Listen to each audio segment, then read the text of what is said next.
வணக்கம் நம்பர்களே, இந்துக்கள் வெளித்துறை நம்பர் வணக்கம். இந்த பப்ளிஷ் பார்க்க சப்ஸ்கிரைப் பண்ணிங்க, ஃப்ரெண்ட்ஸ் ஷேர் பண்ணுங்கள். சப்போர்ட் பண்ணணும்னு நினச்சிங்கன்னா ஜாயின் பண்ணுறதுக்கு மெம்பர்ஷிப் ஆகி நன்றி. இப்போ நேற்று நல்ல பாபநாசத்துலேயும் கும்பகோணத்துலேயும் அதை சொல்லும்போது சொன்னார், கும்பகோணங்கிறது கோயிலுக்குள்ளே தான் ஊரே, தடிக்குள்ளே தான் கோயில் இருக்கும், பெரிய கோயில் சிறிய கோயில்லாம் அங்கே சொல்லியிருந்தார்.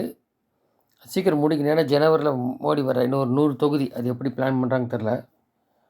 ஒரு நாளைக்கு 2-3 தொகுதி மாதிரி காலையில் ஈவினிங் பண்ணுறாங்களா என்ன தான் தெரியும்.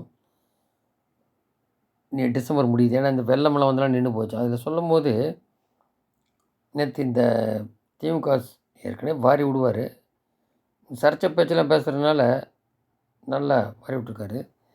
அதில் இப்போ பார்த்திங்கன்னா வேங்க வயல் அந்த அதாவது குடிக்கிற தண்ணி தொட்டியில் போய் மனித மலம் கலந்தாங்க இல்லையா, புதுக்கோட்டை மாவட்டம். அது ஆட்கள் இருக்கிறதே கம்மி தான். அதை கண்டுபிடிக்காமல் இருக்கான், இழுக்கிறான்னா என்ன காரணம்?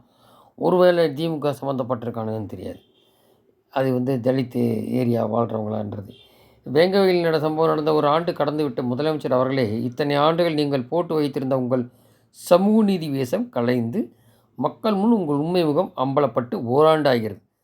பொதுமக்களை வெறும் வாக்குகளாக மட்டும் பார்க்கும் திமுகவின் கோர முகம் முழுவதுமாக வெளிப்பட்டு ஓராண்டு ஆகிறது.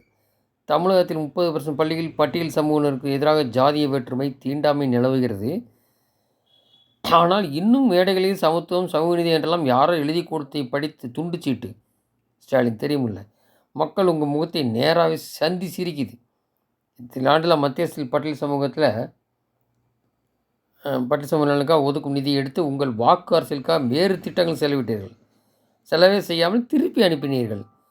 பொதுமக்களுக்கு அது வீரியம் புரியவில்லை. காலங்காலமாக நீங்கள் நடித்த ஒரு நாடக மேடங்களை நம்பீர்கள். ஆனால் இனியும் அவர்கள் ஏமாற தயாரில்லை. ஒன்று. அப்புறம் வெள்ளத்தால் பாதித்த தென் மாவட்ட மக்களை பார்க்க வராத முதலமைச்சர் இந்தி கூட்டணி பேசுவதற்கு டெல்லி சென்றார். இதுதான் மக்கள் மீது அவர்கள் உள்ள அக்கறை. திமுக நடத்தும் சாராய ஆலைக்கு வருமானம் வருவதற்காக மட்டுமே ஆட்சியை நடத்தி கொண்டிருக்கிறத தவிர மக்களுக்கான ஆட்சி அல்ல. மீடியா திருட்டு திமுக அப்படின்னு. ஆனால் அந்த நிதியெல்லாம் ஊழல் செய்துவிட்டு மத்திய அரசு மீது வீண் பலி சுமத்தி கொண்டிருக்கிறார் திமுக. மத்திய அரசு கேட்கும் நிதி உண்மையில் முதலமைச்சரும் மகனும் மருமகனும் ஓராண்டில் சம்பாதித்த 30,000 கோடி பணத்திலும், செந்தில் பாலாஜி வைத்திருக்கும் பணத்திலும், பொன்முடி வங்கியில் வைப்பு நிதியாக வைத்திருக்கும் 42 கோடி ரூபாய் பணத்திலும், 4,600 கோடி ரூபாய் மணல் கொள்ளை பணத்திலும், போக்குவரத்து துறையில் நடத்தியிருக்கும் 2,000 கோடி ஊழலிலும், ஜகத் ரட்சகன் டிஆர் பாலு உள்ளிட்ட 3 லட்சம் கோடி பணத்திலும் தான் நிற்கிறது இந்த ஊழல் நிதியெல்லாம். ஸோ இந்த மாதிரி பணமெல்லாம் வாங்கி கொள்ளையடித்து போட்டு பணம் தரல அது இதுன்னா மக்கள் தரம் எல்லாம் உன் பாக்கெட்டில் வச்சுருக்கிற எல்லாத்தையும் பெரிய மக்கள் தரல நீலி கண்ணீர் வெடிக்கிறது. அப்படிப்பட்ட ஆள் எதுக்கு தென் மாவட்டங்கள் பார்க்காம எதுக்கு? அவர் முதல்வர் தானே, அவருக்கு ஞாபகம் இல்லையோ, மக்களை பொறுத்த அவர் தான் முதல்வர், அவருக்கு அந்த ஞாபகம் இருக்குமோ இல்லையோ, எது கூட்டணி போகிறாரு? மக்கள் முக்கியம் தள்ளி வைங்க, இல்லாட்டி அப்புறம் வரேன்னு சொல்ல வேண்டியது, நீங்கள் நடத்துங்கன்னு சொல்ல வேண்டியது, அது கரெக்டு. இல்லை உதயநிதி வேறு வாய் பேசுகிறா. அப்படி நிர்மலா சீதாராமன் எடுத்து அவங்க பாஷா கீசை அந்த மேல் ஜாதி பாஷை மாதிரி என்னமோ சொல்லி அந்த அம்மா இங்கே தூத்துக்குடிக்கு ஆய்க்கு வந்துட்டாங்க, இந்த ஸ்டிக்கர் ஓட்டுவாங்கடான்ட்டு. இன்றைக்கி அங்கே தான் இருக்காங்க. ஸோ இந்த மாதிரி கேலி குத்து நடக்குது. ஒரு பக்கம் அந்த கூட்டணி இருக்காது போல் தெரியுது, இந்தி கூட்டணி. அவர் எனக்கு வருத்தம் இல்லைங்கிறார், ஆனால் அவர் தான் இதுக்கு இன்வால்வ் பண்ணுது. இதில் மம்தா கோத்து விட்டாங்க மல்லிகார்ஜுன், அவர் நான் இல்லைன்னு அலறாரு. அப்போ கெஜ்ரிவால் அவங்களுக்குலாம் தெரிஞ்சு போச்சு மேட்ரு. நம்ம இதை தூக்கி பிடிச்சிட்டு நமக்கு ஆட்சியில் இருக்கும் நாளைக்கு வேறு தான் ஏற்கனவே சிக்கல் வந்துட்டுருக்கு. கெஜ்ரிவால் உள்ளே போய்ட்டு மம்தாவுடைய அந்த இதெல்லாம் அவர் ஆட்டம் நடத்தினது, அந்த கேபினட் மினிஸ்டர்லாம் ஊழலில் இருக்காங்க.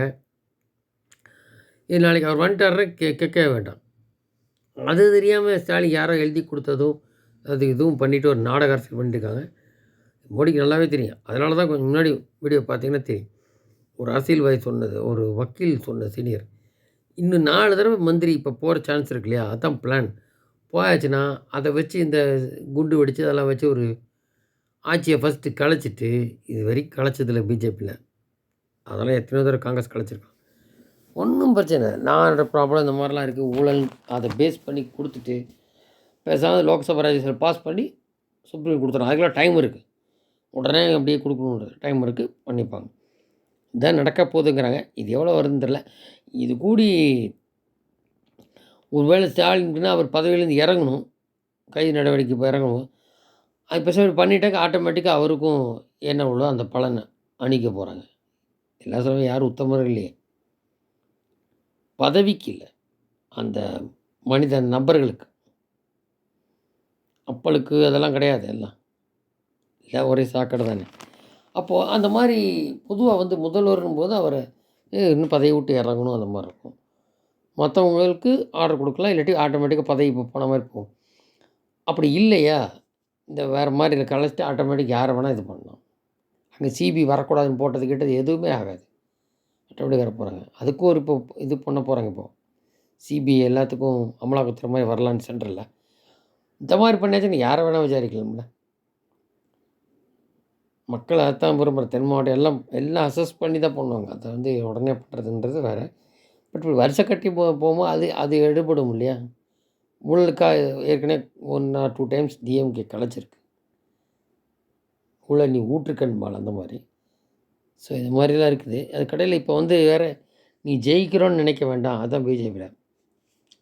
ஒரு இடத்துக்கு கர்நாடகா முடிஞ்சால் அடுத்துக்கு போயிடுவார் மோடி.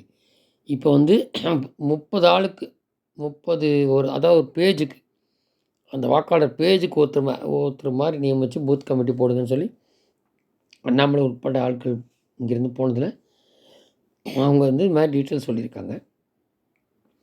50% ஓட்டுக்கு மேலே எடுக்கணும். ஜெயிச்சு வரோம் அதெல்லாம் பார்க்க மாட்டாங்க.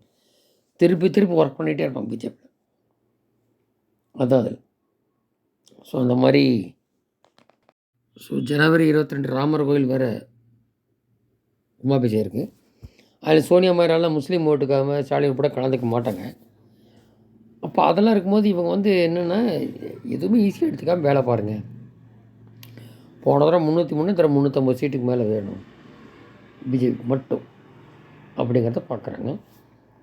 வீட்டுக்கு வீடு அந்த கொண்டு செல்லுங்க ராமர் கோயில்கிட்ட திட்டங்களை கொண்டு சொல்லுங்கள் என்ன பண்ணணுன்னு அப்படின்ட்டு அந்த ஒரு பேஜுக்கு ஒரு ஆள் எடுத்துப்பாங்க. வாக்காளர் ஒரு பேஜுக்கு அந்த மாதிரி 30 நபருக்கு ஒரு ஆள் மாதிரி அந்த மாதிரிலாம் பண்ணித்தான் நார்த்தில் பண்ணுறது அவங்க. ஸோ இந்த மாதிரி இருக்குது. இது கடையில் இன்றைக்கி அதிமுக பழனிசாமி தலைமைக்கு பொதுக்குழு நடத்தினாங்க. அதில் அவர் எந்த கூட்டணி அது இது எதுவும் வரும்னு சொல்லி பிஜேபியில் உடஞ்சி வந்த அப்படியே அந்த கனவு ஒன்றும் போய் நிறைவேறலை. ஸோ இப்போ இன்னும் யாரும் இல்லை இருக்குதுன்னு ஒன்றும் சொல்ல, சும்மா அப்படி லைட்டாக இது பண்ணிட்டு விட்டார்.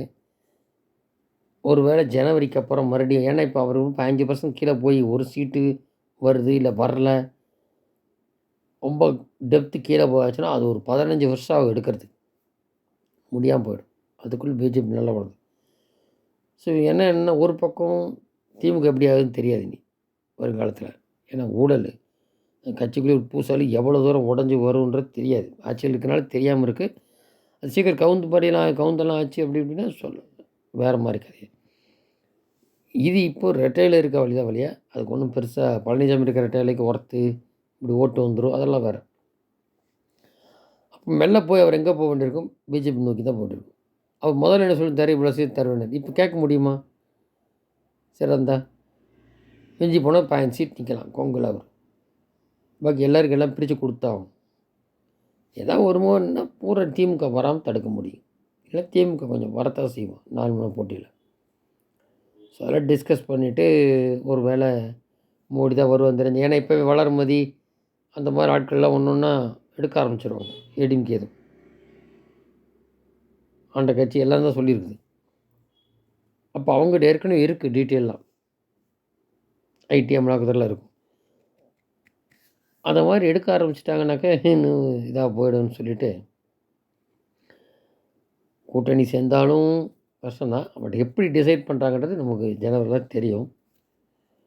ஆனால் இங்கே வந்து சேராமல் இருந்தால் பெட்டர். அந்த நடுநிலையாக 35% ஓட்டு போடாதவங்களாம், வெறுப்பு இருக்கவங்களாம் முதல் தடவை அண்ணாமலை நோக்கி வருவாங்க. அது இருக்குது. இது எப்படி என்ன கனெக்ட் பண்ணுறாங்கன்றது நம்ம போக தான் தெரியும். பட்டு அவருக்கு எந்த ஒரு இது இருக்குன்னு தெரியுது. ஏன்னா எந்த கூட்டணி எங்கேயும் கண்டு வரல.